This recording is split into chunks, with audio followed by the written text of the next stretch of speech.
Welcome to RCAM. I'm your host, Ryan, and thank you for tuning in today. So, today we are going to be talking about the feminist conservative again. I feel like I just keep having the same conversation over and over, but it continues to be a problem. So, I'm going to continue to talk about it. We are also going to talk about Shilo Hendrix and the upcoming race war, or is the race war already here?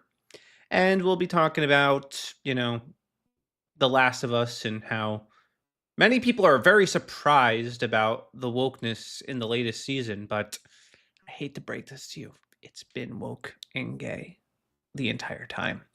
And we'll also discuss some stuff going on with Trump because there's always a story with Trump and he keeps things interesting. Anyway, if you like this content, please like, share, subscribe, click that notification bell to stay notified every time we go live, and we go live Monday through Saturday at 9 p.m. Yeah.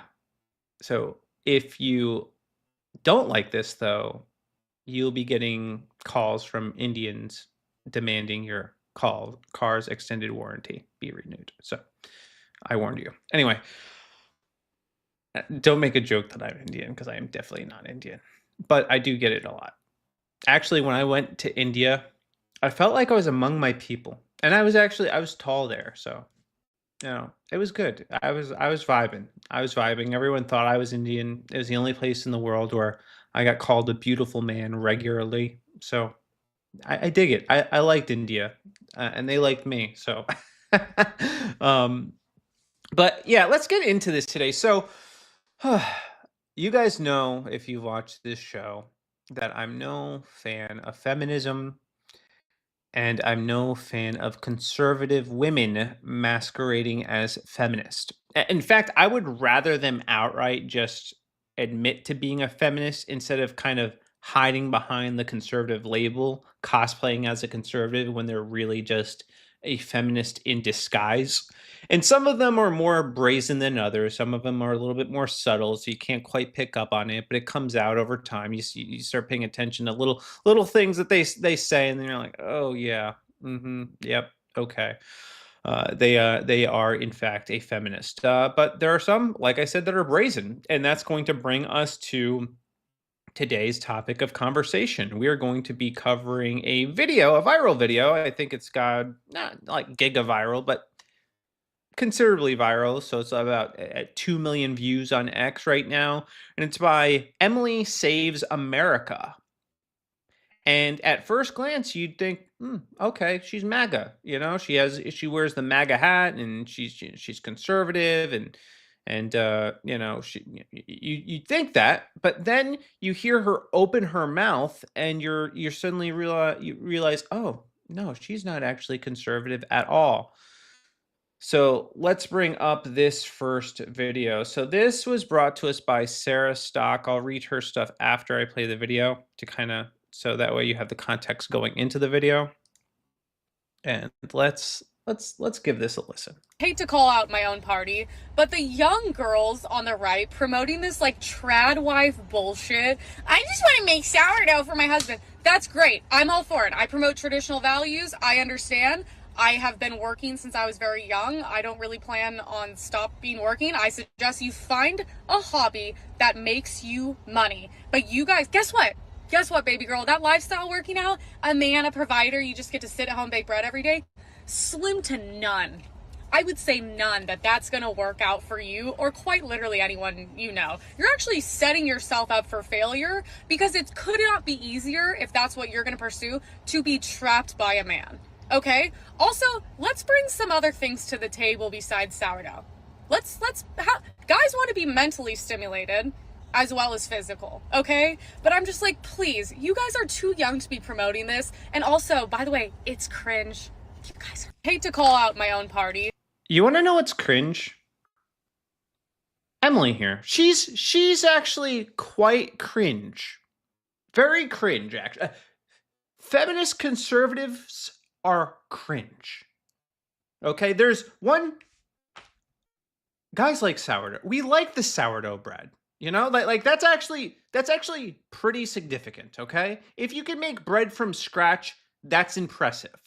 Okay? My neighbor down the road, she made my wife and I chocolate sourdough bread. Out of this world. Delicious. Awesome.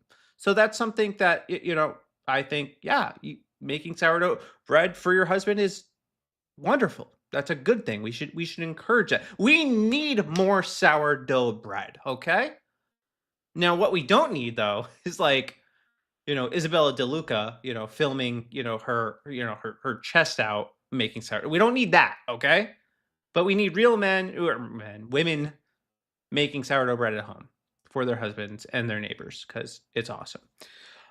Second, trad isn't BS. It's the values that our nation was founded on. Traditional conservative values are what this nation was founded on. And that happens to be rooted in Christianity, which prioritizes serving the needs of your family. So if we look at the Proverbs 31 woman, she is working. There's nothing wrong with working, but she's working in service to her family. That's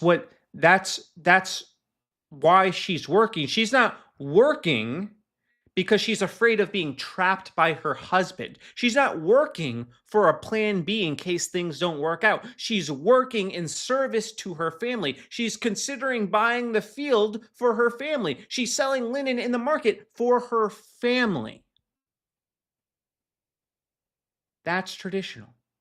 That's good. There's nothing wrong with working. Okay? Another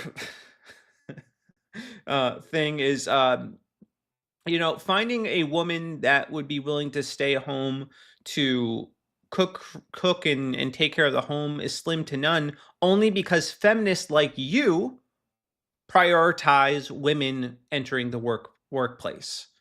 And you created this untenable system that has had detrimental impact on the lives of women and men. Both of us, the family overall has been negatively impacted by this feminist BS. It has. Another thing she mentioned is that they need to bring more to the table than just doing this radical thing called caring for the nuclear family and maintaining the family union and continuing civilization itself. They need to do that's a small task. No, they need to pursue a college education and working in a 9-to-5 job.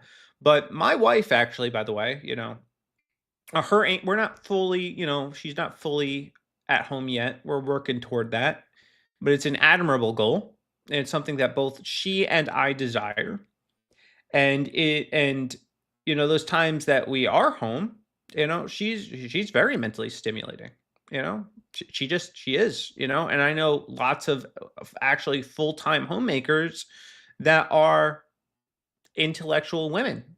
They're smart, they are clever, they are resourceful.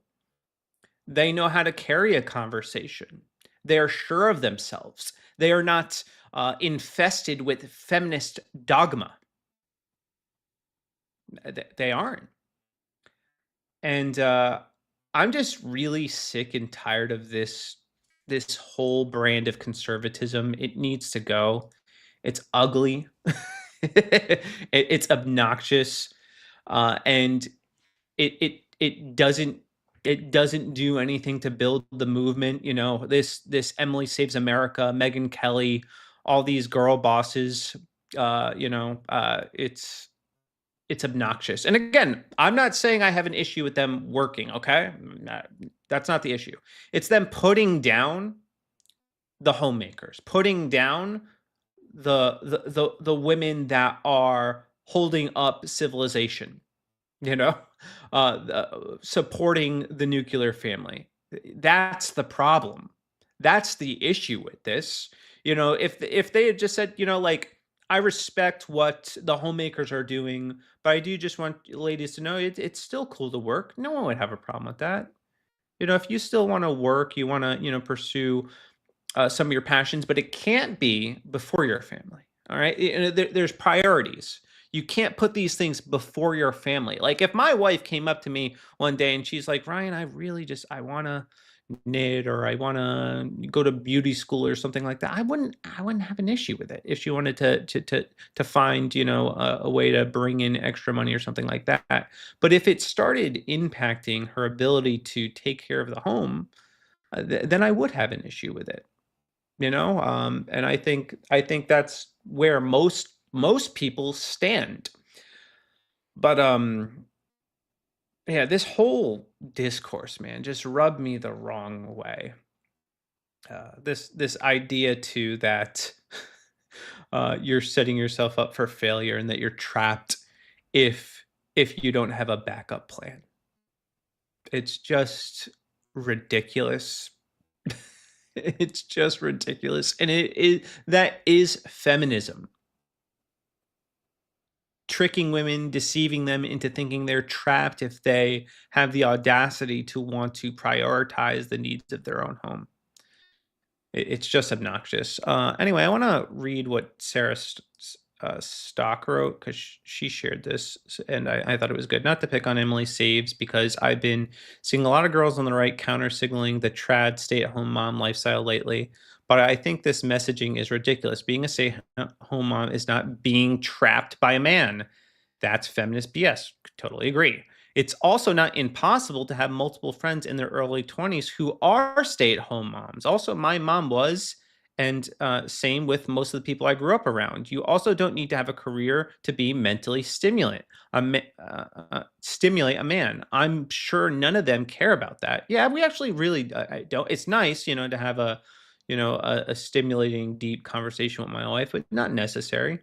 Baking bread for your family is not cringe. It's actually more important than any little 9-to-5 email job. Also true. You'd be doing otherwise. I could go on, but the main point is that I'm very tired of our big conservative voices constantly echoing these feminist sentiments with no pushback. Yeah. And she was pretty cringe. She said, it's okay. It's not picking on me when I'm far more successful in every way. What? What a, like, that was women are catty, yo. That was a dirtbag thing to say. This is very weird response. Well, sure, you're harming me and have more followers. Good for you. I'm not coming for you personally. I'm coming for the message you're spreading. Yeah, that was a obnoxious dig, and completely and totally unnecessary. And this individual, though, is just overall kind of and I don't know. Now, granted, the video I'm about to show you, very possibly old, but if she still holds even an iota of this mentality she has in this next video I'm going to show you, then she's far more cringe than any of these homemakers we see. This is Emily Saves America, by the way. The supposedly conservative female influencer. All right, I'm sorry, but the amount of little fucking 19-year-old white boys in MAGA hats who love to send me messages. White boys in MAGA hats? Girl, you are white. You're white. So why are you saying white boys like it's a derivative or derogatory? About how I need to find God and I'm a fucking degenerate and all this shit. Why don't you fucking worry about yourself, okay? I'm fucking vibing. I'm crushing it. I'm having fun. I'm a life fucking party. Something you'll never be. You live in a fucking flyover state. You have little dick energy. You're probably a fucking virgin. So why don't you just focus on you, whatever the fuck makes you happy, and I will keep going to nightclubs, partying, and doing drugs, because that's what makes me happy. And you know what? I would and yeah, lastly, I would fuck your dad, but he doesn't make enough money, so. Come again? What? So yeah, that's a conservative. I think the white boys wearing MAGA hats are absolutely right. That you do need to come to Jesus, and you are a degenerate. You talking like that, acting like that, saying they have little d energy, and using virgin as a derogatory. Yeah. That's degenerate. That is by definition degenerate. And if you're doing drugs too, that's also degenerate, Emily. So, before you lecture, homemakers and, white boys, maybe take a look in the mirror. Maybe reflect on your own life and the decisions that you have made, and stop acting like you are the savior of the conservative movement, because you're not. And you don't add anything of value that we also couldn't get from a leftist. Exactly. If you had told me that this was a leftist, I totally would have believed you. But nope, she is masquerading as a conservative influencer. So, yeah, I'm so sick of these people. I really have zero patience for them in the conservative movement. They got to go. And we'll talk later too about some of the other, pseudo conservatives that we've embraced in the conservative movement that just got to go. They offer nothing of value. And yes, we do need to, like if we're accused of gatekeeping, I don't care. I don't care. Like, if you are actually going to identify as conservative, then you actually have to do this thing called conserving. And what are you conserving? Traditional values. You have to conserve traditional values. What are those values, Emily? What are they? It's the Bible. It's biblical Christianity, which I don't see remotely in you. So, yeah, that's obnoxious. I also liked here's another one by Bernadine Bluntly. She was responding to it. I thought she had a good take. Single 31-year-old woman projecting and calling it dating advice. You couldn't get a masculine, loving man to wipe you up. Gee, I wonder why. Yeah. You could. Her whole demeanor, like, that energy is actually off-putting to conservative men. No decorum, no gentleness, no meekness, no none of that. Just obnoxious masculine energy. So now you tell young women they can't pursue their dreams of being a wife and a mom while insulting current full-time wives and moms. Steinen and Frieden would be proud of you. Yeah. Immediately, I don't know who she's referencing there. So I'll have to look them up. So that's Emily. And, unfortunately, the trend continues because we do have other women that are guilty of doing the same thing. So Sarah Stock also pointed out this, or put together this video of our White House press secretary, Caroline Leavitt. And we'll play this clip and then we'll talk about it. Caroline Leavitt, it's undeniable that you're doing a fantastic job as White House press secretary, but I think you should quit.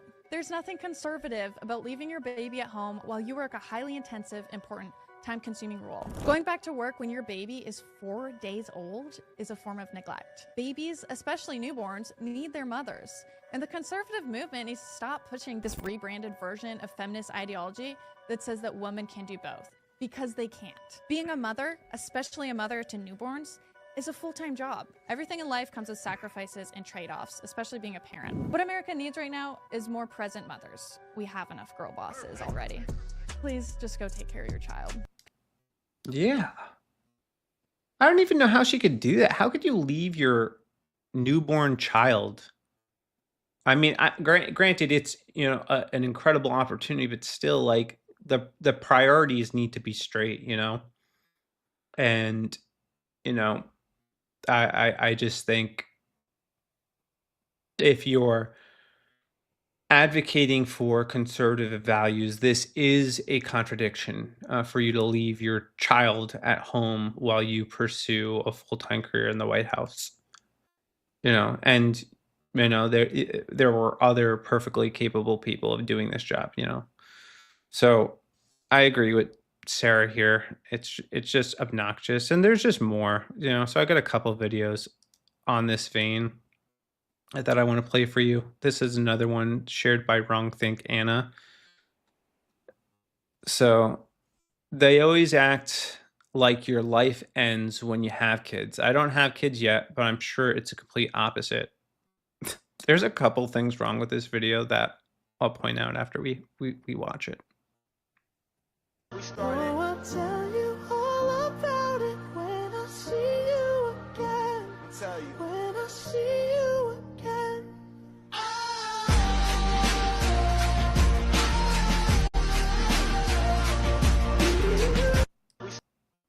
All right, first of all, where's the baby? Where's the baby? There's no baby in that. Why are you carrying a car seat around a mall with no baby? I don't understand.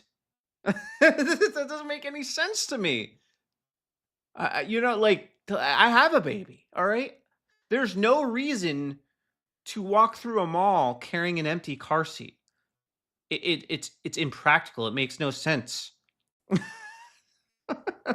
So that's number one. There's just no baby in that car seat. Number two, they make it seem like she's the oppressed one, and this woman who has her Chanel bags and her designer clothes on, and nobody puts lipstick on going up an elevator. You know, I've never seen that. It seems incredibly dangerous. Okay, incredibly foolish. Because what if your foot gets caught and then you get sucked down and then it's over? All right, just not wise. Okay. Second of all, they are making it seem like this woman is the more fulfilled one. She's gonna go home to nothing. She's gonna go home to her designer clothes alone by herself, and the mom who has, you know, alleged mom. Is going to go home to a family, but we're supposed to think that she's the oppressed one. She's the miserable one when she's going to go home greeted to having kids. It makes no sense. The highlight of my day as I'm a dad is coming home and seeing my kids. That is the highlight of my day, and my beautiful wife waiting for me. That's the best. It is the best. So I'm hard pressed to believe that this woman is depressed, because also my wife, you know, granted, you know, we both have our moments where the kids are a little much and we need you know, time to breathe. But we're certainly not walking around the mall shopping for Pampers and carrying an empty car seat. All right, if my wife and I want to go unwind and get some time away from the kids, we'll drop them off with the in-laws and we'll go on a date night, and you know, we'll go eat food. You know, that's how we spend our downtime.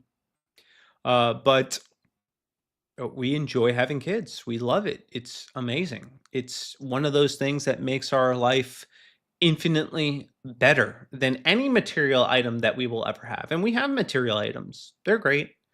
If I had a choice, if somebody came up to me today and they're like, choose all your material items, including your home, your car, your computer, all your technology, every material item you had, all the money in your bank account, or your kid, what would I choose? 1,000 times my children. 1,000, because they give me something that no material item could ever possibly give me. There's a joy that comes from being a father and being a husband and living a life committed to them that I can never find in any material item. But this is the lies of feminism, man. They just continue to churn out this garbage, you know. And I've seen variations of this video too, you know, like of these types of videos. There's that other one where there's the woman putting the ring on her finger and taking it off, and you know, she sees like a life of her cleaning her house, which you have to do anyway, by the way. Yeah, you have to do that anyway. You have to clean your house whether you're single or not. You know, you have to do that. And it's just so tired. It's obnoxious. We don't need it. feminism is and continues to be pure poison, poisoning the minds of every woman that they come across. And unfortunately, there's a lot of men that are also poisoned by feminism, which we will talk about. But there's a couple other things I want to talk about. So let's get into this. So this is Hannah Cox, and she is another one of these. You know, she's like a libertarian. So I wouldn't say she's full blown conservative, but she signals to conservatives often, and she says, if you have to dress like this to get your husband to sleep with you, your husband is very gay. God forbid. You know, a wife wants to dress sexy for her husband. The horror. And if you don't, if you're a husband that gets attracted by that, I mean, I'd be willing to go regardless of what my wife is wearing. But you know, things like this definitely, you know, change things up. It's definitely a refreshing thing. It's nice to see. It's nice to see your wife put in effort. And then you have these women calling men gay if they if they find that attractive, if they're into that.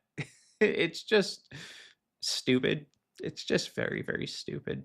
And it's a straw man. Yeah, women, dress up for your husbands. They'll appreciate it. You know, and if you're not going to wear, you know, if you don't want to wear like lingerie or something like that, just wear a sundress. That'll get the job done. that'll take care of things. All right.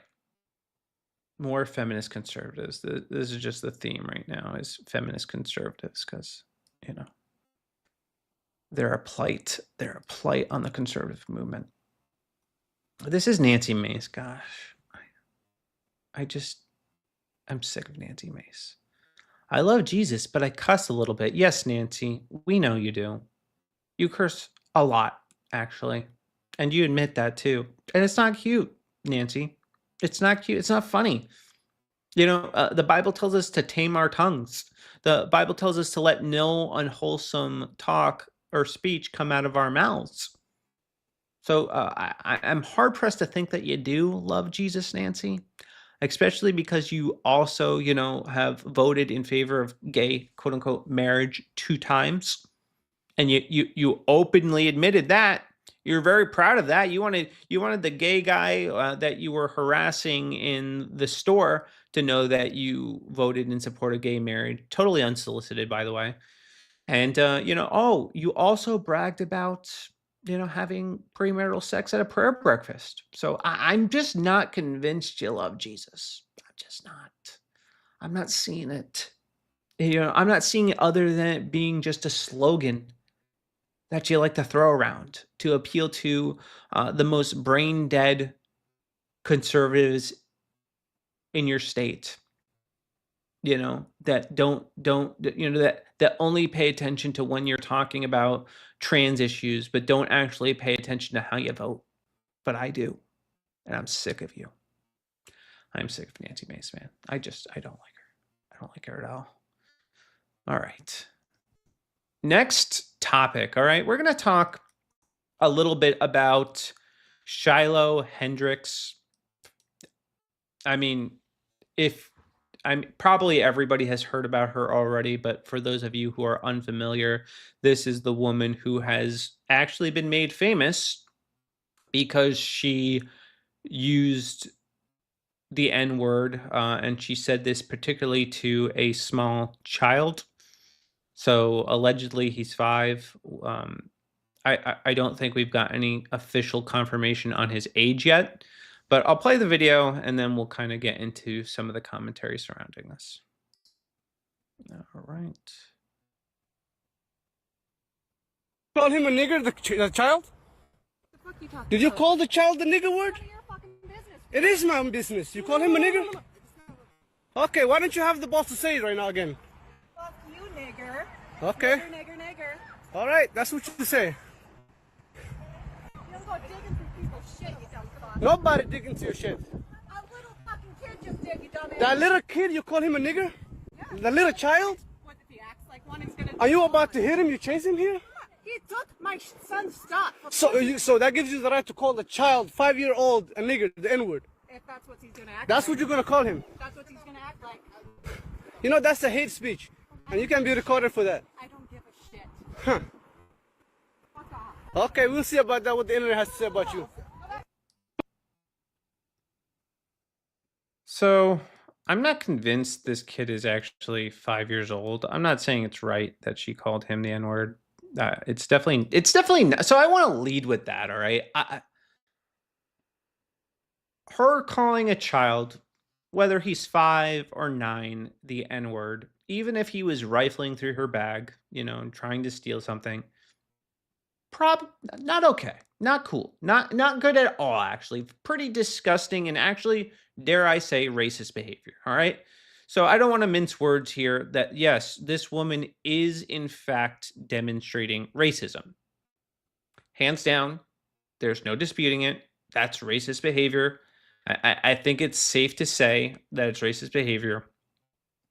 But what follows this is what I don't think is okay.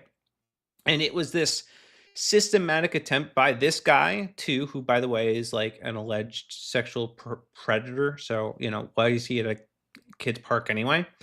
And it seems likely that he was strictly doing this, recording this to generate rage.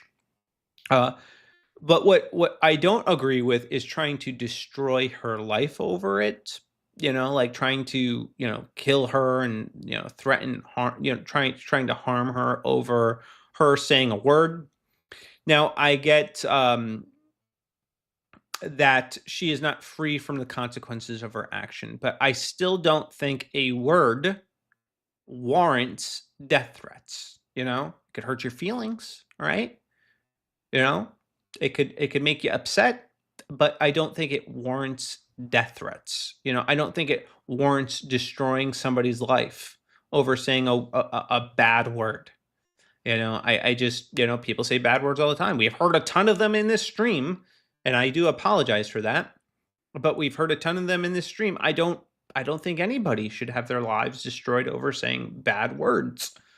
Okay? I just don't. Now, if you don't personally want to do business with somebody like that or associate with somebody, I have no problem with that. We have freedom of association. I'm actually in the radical camp where I want more people to be open and brazen about, their racist feelings toward particular individuals. That way I know who and who not to associate with.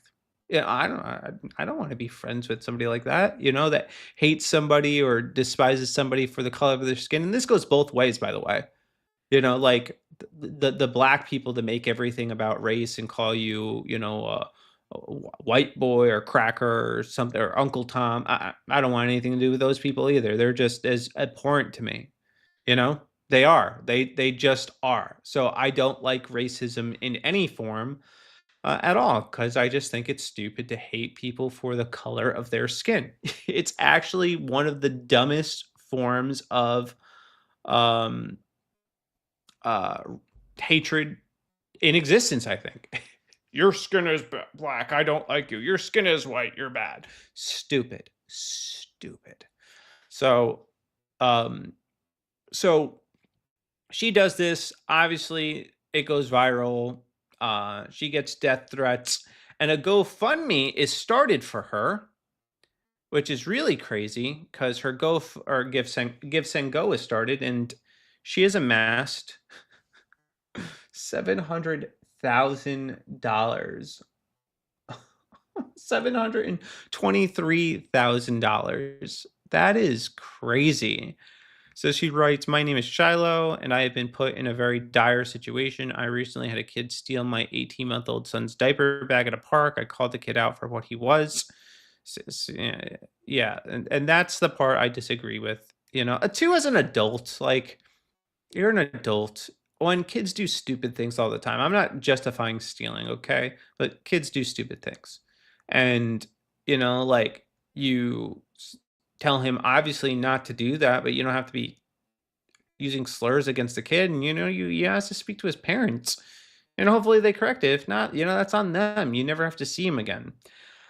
Another man who was recently found out to have a history with law enforcement proceeded to record me and follow me to my car. He then posted these videos online, which has caused my family, myself, great turmoil. My social security number has been leaked. That's not good. My address and phone number have been given out freely. My family members are being attacked. My eldest child may not be going back to school, even where I exercise has been reported. I'm asking you to help assist in protecting my family. I fear that we must relocate. I have 2 small children. We do not deserve this. We have been threatened. Well, you don't deserve to be doxxed, I'll agree. But I mean, in this day and age, this is what happens.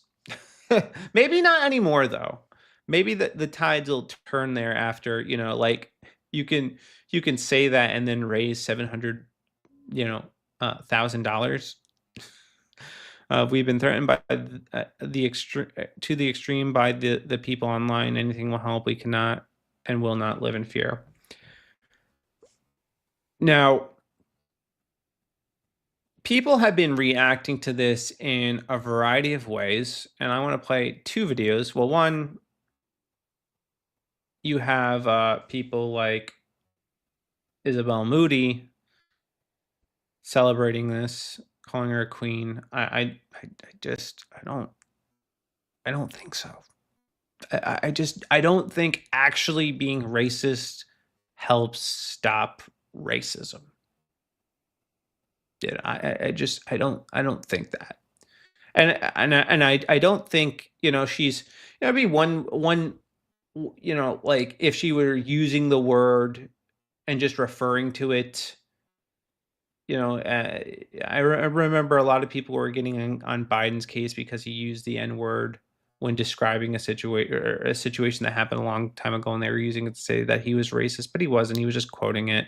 So there are appropriate reasons to use that word, but calling a little kid the N-word, not one of them. Calling really anybody racial slurs is probably not okay. Just gonna throw that out there. So anyway, she's being praised by many people on the right wing, but I think Bryson Gray makes a pretty good point. So I want to play this video by him, and then we'll get into it. So I just want to talk a little bit about this situation going on right now with conservatives about the woman that said the N-word to a child. And they're acting like this is some type of free speech issue or anything of that nature. And let me just make this clear. The powers that be, they want to brainwash low-level thinking, low IQ people into some type of race war for distraction. And I think it's working. It worked on the left. It worked on the left for the last 4 or 5 years.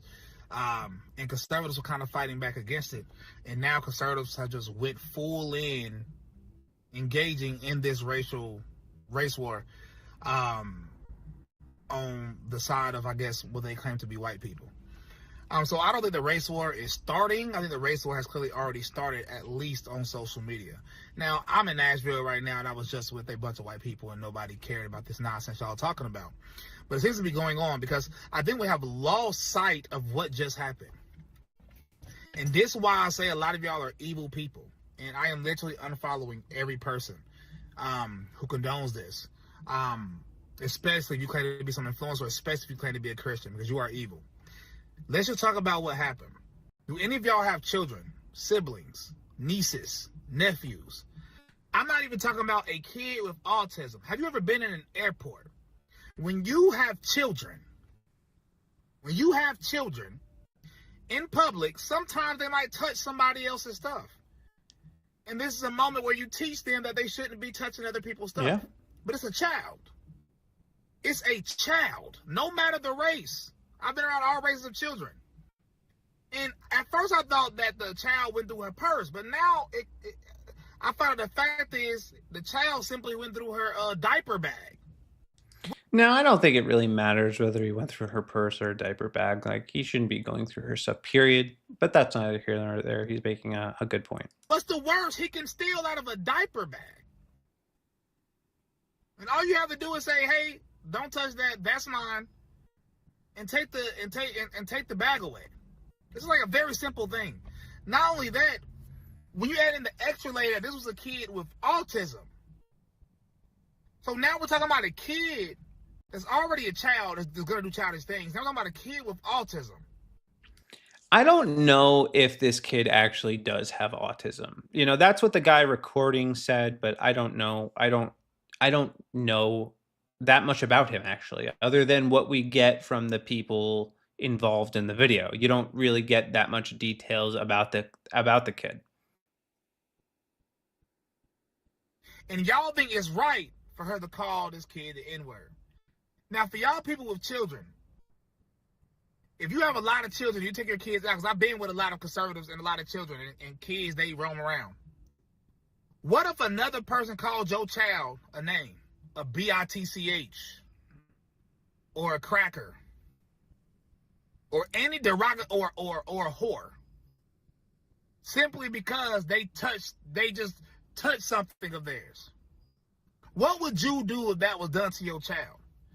And this is where I know that it's not about logic anymore. It's not about rationale. This is about pure emotion and racial tribalism. And I don't want to be associated, and I want to make it clear that I'm against anybody doing it. And I'm going to say this again. A lot of liberals, they were right about conservatives, just like a lot of conservatives are right about liberals. And I'm not saying this is all conservatives. But the people that are doing this, bro, y'all are not Christian. Y'all are demonic, evil beings, bro. Period, point blank, y'all are evil. Y'all are evil, bro. And y'all are having a race war right now. I hope it's fun. I'm not engaging in it. I'm in a war between good and evil, and you are evil. So that's why I'm calling out y'all evil people right now. And I just think it's disgusting. Y'all are disgusting individuals, bro. Yeah. Yeah, I agree. I agree. If you support this woman calling this child, you know, the N-word, that's evil. That's wrong. Now, I do think there is a degree of separation between, like, you're not content, you don't like the fact that the woman called the child an N-word, but also you don't want, you don't think her life should be destroyed over it, which I don't think that. Like, they're actually trying to bring criminal charges against her. This was shared by Philosophat. Looks like Shilo may be charged. RPD concludes investigation to viral video involving Rochester women using racial slurs. What crime did she commit? Saying a bad word is not a crime. This is not, you know, a foreign country. All right, this is America.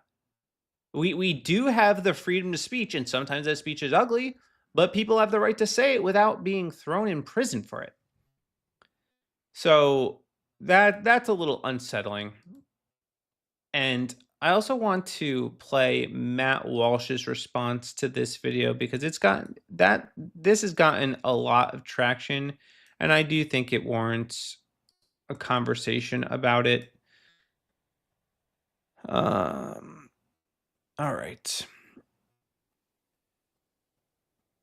It's like 5 minutes long. And I agree with him for the most part, but there's a little bit I don't necessarily agree with.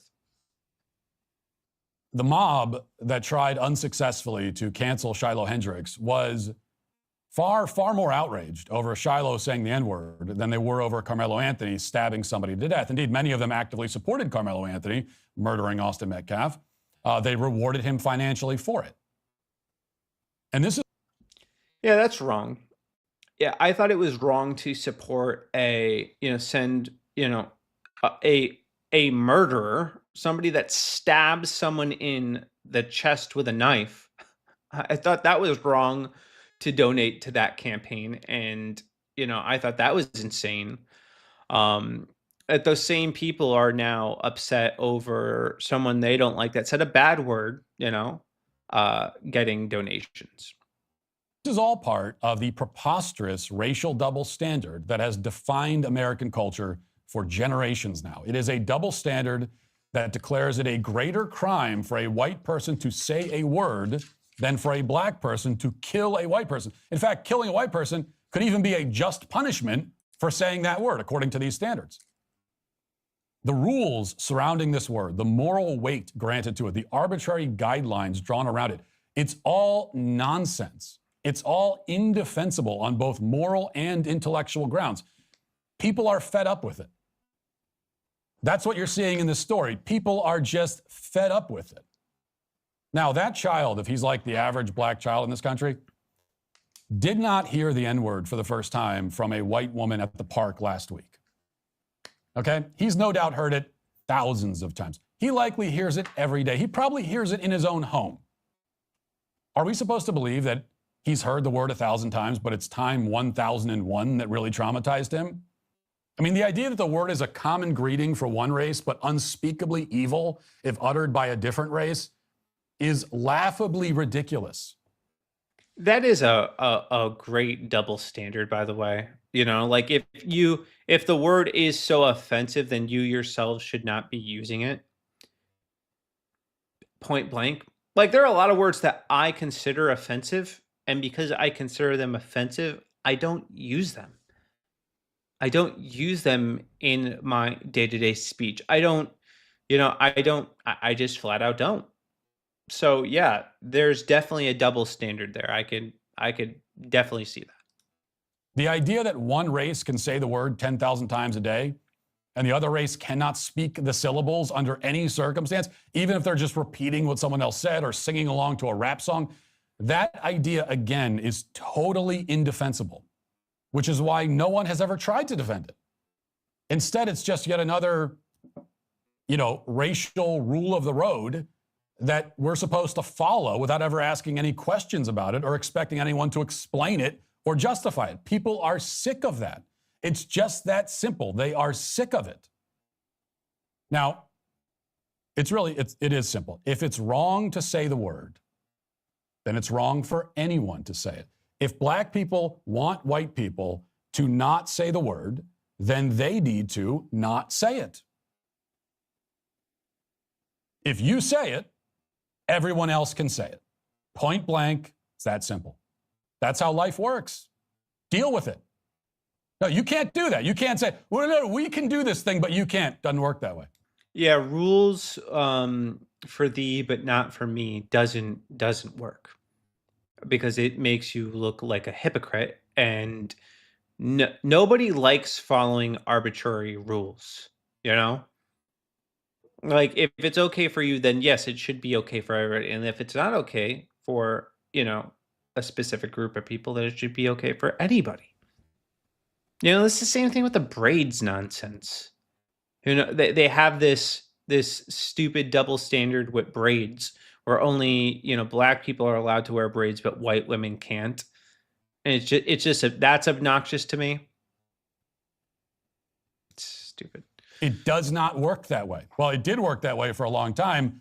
It was indefensible, and it's just not going to work that way anymore. Sorry. And no matter who is saying it, it's not any worse than any other slur or vulgarity. It's not special. The word is not magical. It's not some kind of mystical curse. It's not some kind of dark incantation that conjures evil spirits from the netherworld. It's just a word.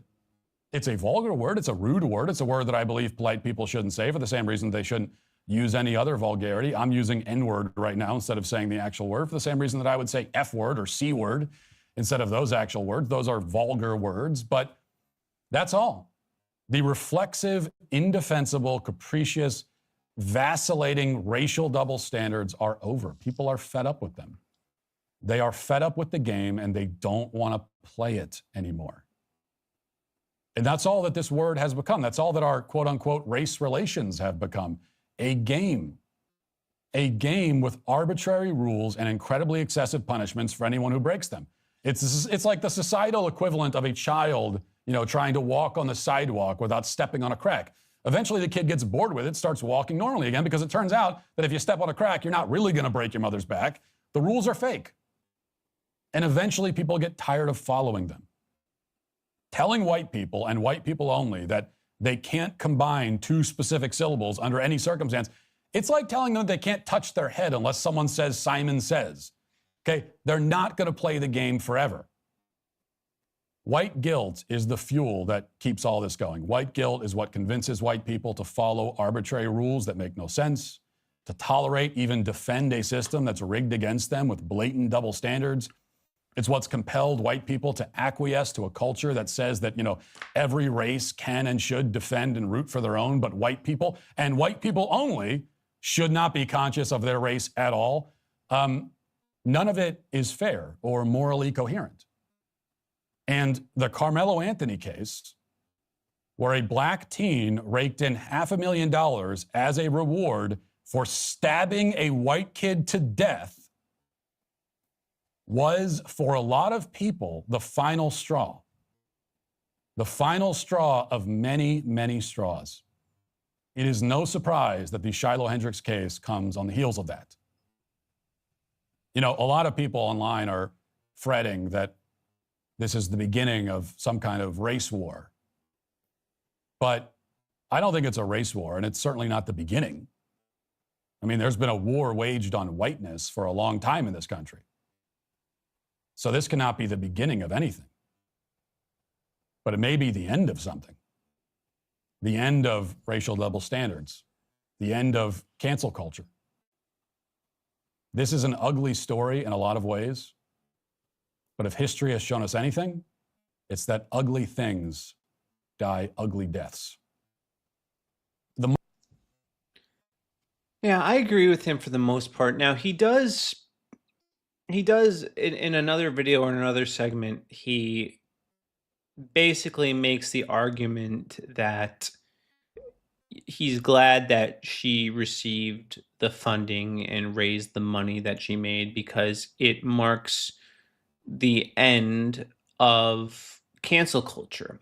And I actually do, despite me not personally liking that or wanting to donate to something like that, it does mean that these race hustlers, these people that try to cancel people for saying words, and I think Shilo is one of she did mean it in a racist way.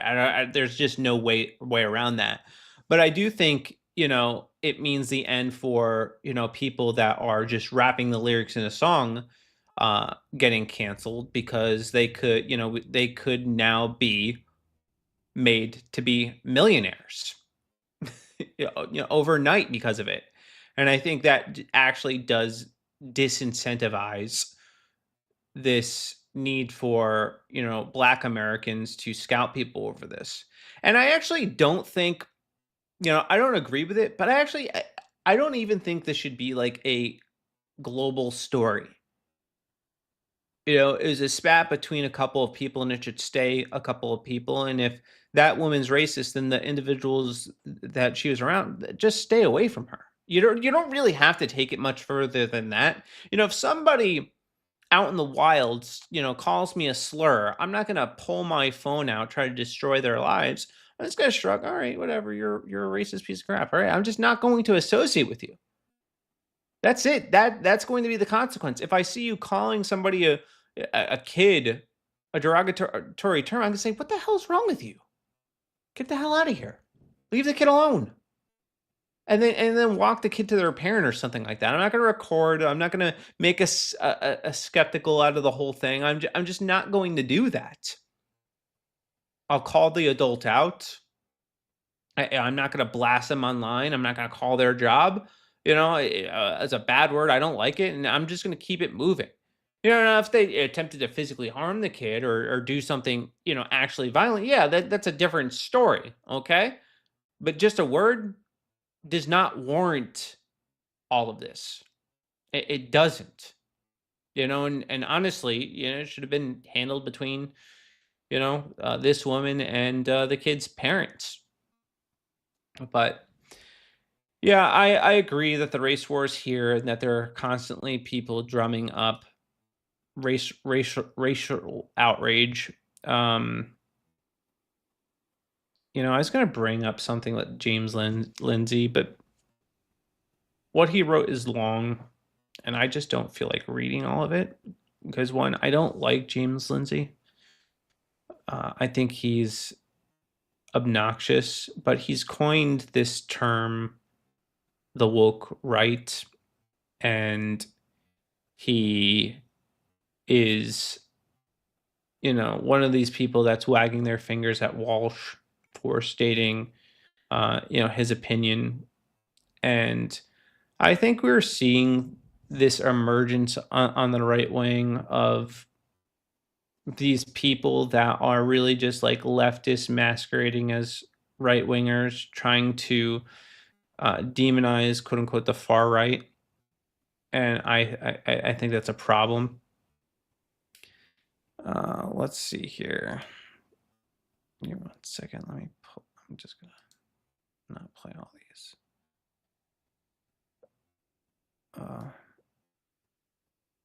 And we just have a lot of people in conservatism that are masquerading as something that they're not.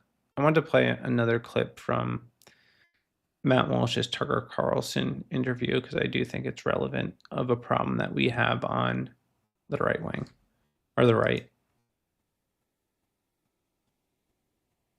Have you noticed like a huge percentage of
war crazed Republican senators are secretly gay?